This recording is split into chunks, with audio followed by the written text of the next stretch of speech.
Everyone told you that awakening would make you more loving, more compassionate, more connected to humanity. But that's not what happened. What happened is the opposite. You started pulling away from people. You began to feel a creeping sense of alienation, a quiet but undeniable revulsion toward the everyday interactions that used to feel entirely normal. And with this unexpected withdrawal came an immense crushing wave of guilt. You were sold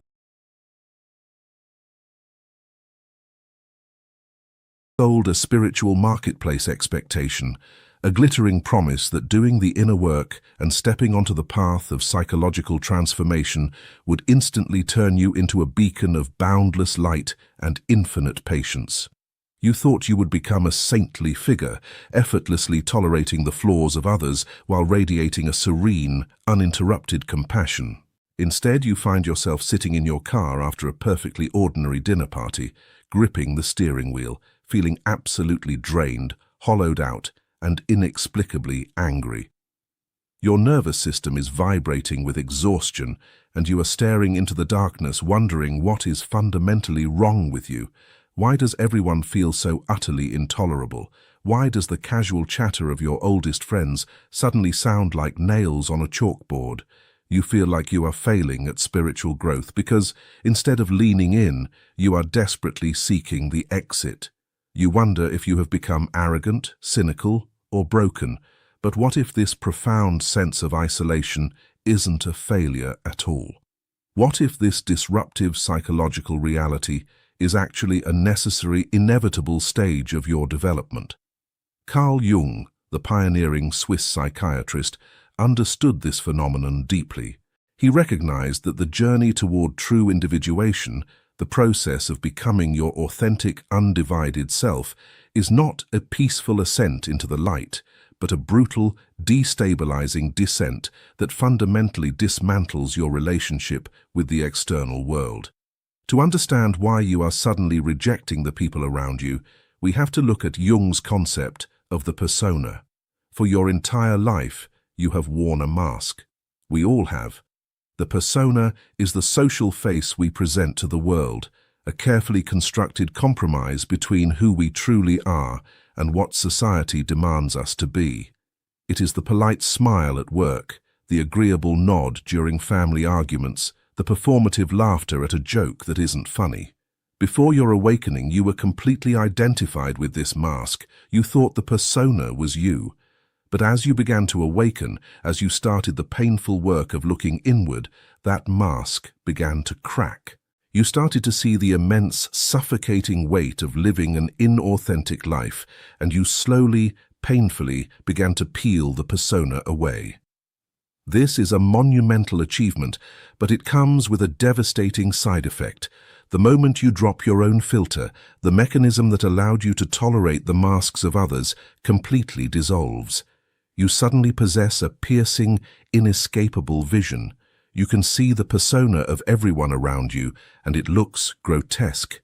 You see the performative nature of their conversations, the hidden anxieties driving their boasts, the unconscious fears dictating their routines.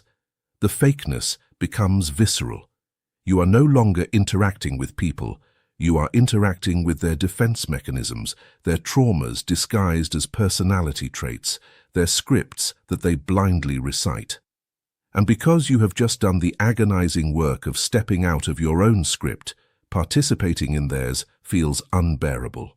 It feels like a betrayal of the genuine self you are fighting so hard to birth.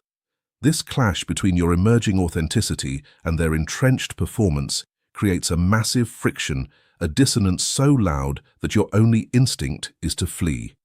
We created true self-discovery for moments like this. 24 practical exercises rooted in Jung's teachings, built to help you find your own way within when the outer world stops making sense. The link is below. But Jung found it goes deeper than just seeing through the social masks. There is a deeply uncomfortable psychological mechanism at play here, a phenomenon known as shadow projection reversal. Before you started this journey, you were unconscious. You operated on autopilot, engaging in the same petty gossiping, the same superficial judgments, the same ego-driven behaviors that you now despise in others. When you began your psychological transformation, you had to face these dark, unacknowledged parts of yourself, your shadow.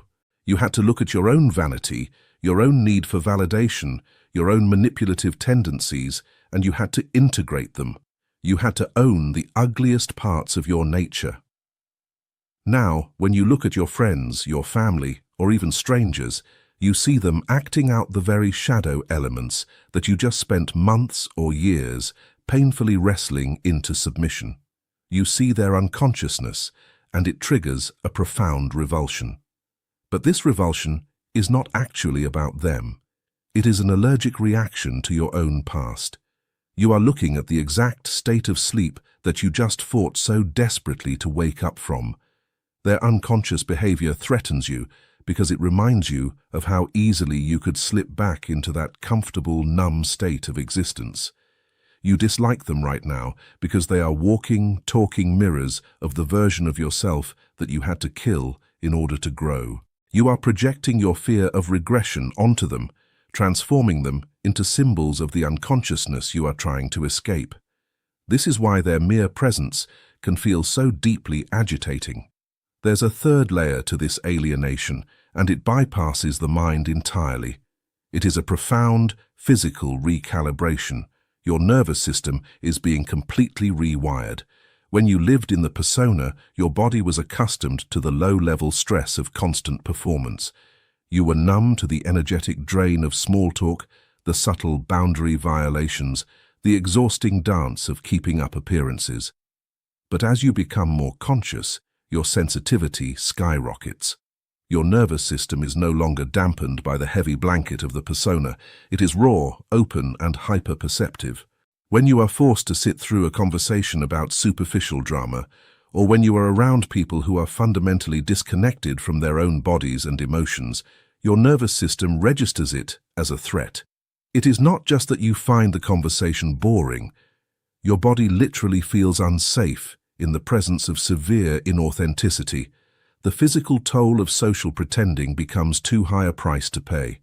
Your heart rate might elevate, you might feel a tightness in your chest, or you might experience a sudden, overwhelming wave of fatigue that makes you want to crawl into bed and sleep for a week. This physical exhaustion is your body's intelligent, protective response. It is pulling the emergency brake. It is forcing you into isolation because it knows that your newly forming, fragile, authentic self needs a sterile environment to solidify. Just as a caterpillar literally dissolves into biological soup inside the chrysalis before becoming a butterfly, your psychological structure is in a state of delicate, vulnerable dissolution. Your isolation is not a punishment, it is a necessary psychological immune response. Your psyche is protecting you from the infectious nature of mass unconsciousness while you build a new foundation. But there's more to this that Jung uncovered, and it leads us into the darkest, most painful part of the journey, the inevitable grief of relational loss. When you embark on the path of individuation, you unknowingly sign a contract that guarantees the loss of people you love. There is a hierarchy of relational loss that occurs. First, the superficial friends fall away, the drinking buddies, the co-workers you only bonded with over shared complaints, the acquaintances who only knew your mask. You let them go easily. It feels like shedding dead skin. But then it moves deeper. You start to feel alienated from your close friends, the people who have known you for decades. You realize that your entire connection was based on a shared trauma, a shared dysfunction, or a mutual agreement to never question the deeper meaning of life. When you stop playing your assigned role in the dynamic, the relationship collapses. They look at you and wonder why you have changed, why you are so serious, why you are no longer fun, and you look at them and feel a heartbreaking, expansive distance, as if you are speaking to them from across a vast ocean. And then, most devastatingly, the alienation infiltrates your family. You see the generational curses, the toxic loops, the unspoken rules of enmeshment that you were born into, and you realize you can no longer participate in them. You have to draw boundaries that they will perceive as acts of war. This creates a profound loneliness, a deep mourning period for the living. You are grieving the loss of relationships that are technically still there, but are energetically dead. You are mourning the illusion of connection you once thought you had. This is the heavy toll of awareness. It is a painful, solitary road, and it brings you to the ultimate psychological crossroads. This is the climax of your awakening. You are standing at the edge of a precipice, and you have to make an impossible choice. On one side is the temptation of self-abandonment. The loneliness becomes so unbearable, the guilt so heavy, the isolation so cold, that you consider putting the mask back on. You think about dumbing yourself down, laughing at the jokes again, pretending you don't see the dysfunction, just so you can feel the warmth of the herd, just so you can be invited back to the dinner parties, just so you don't have to be the black sheep anymore. But if you do this, you commit spiritual suicide. You slowly murder your genuine self to appease the unconscious demands of others. On the other side of the crossroads is the path of individuation. It requires you to walk alone into the wilderness, to endure the misunderstanding, the projections, the anger of those you left behind. It requires you to accept the death of your social self and to stand naked in your own truth, no matter how isolating it feels. This is the imperative of the soul. Jung taught that we must endure this agonizing separation if we are ever to achieve wholeness. But here is the profound secret, the light at the end of this dark, lonely tunnel. The isolation does not last forever. The revulsion you feel toward humanity is a temporary phase, a necessary pendulum swing from total enmeshment to total separation. As you continue to do the work, as your authentic self becomes stronger, more rooted, and less threatened by the unconsciousness of others, a miraculous shift occurs. You move into a state of conscious participation. You no longer need to flee from the world because the world can no longer infect you. You can sit at that same dinner party, hear the same superficial chatter, observe the same masks, but instead of feeling drained and angry, you feel a deep, quiet, detached compassion. You recognize that they are simply where they are on their journey, just as you were once there. You no longer need them to wake up in order for you to feel safe. And even more beautifully, because you have cleared out the relationships that were built on falsehood, you create a massive energetic vacuum in your life, and nature abhors a vacuum. Into this space will eventually come the rare, authentic love you have been starving for.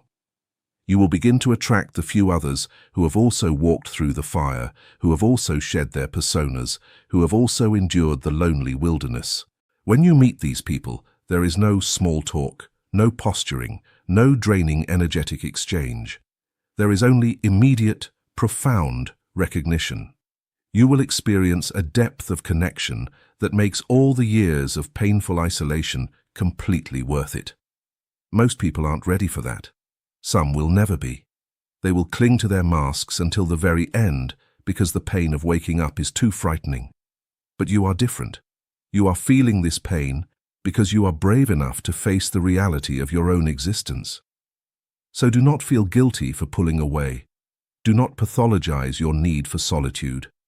Honor the exhaustion, respect the recalibration of your nervous system, and allow yourself to mourn the relationships you are outgrowing. You are not losing your mind. You are finding your soul. We created true self-discovery for moments like this.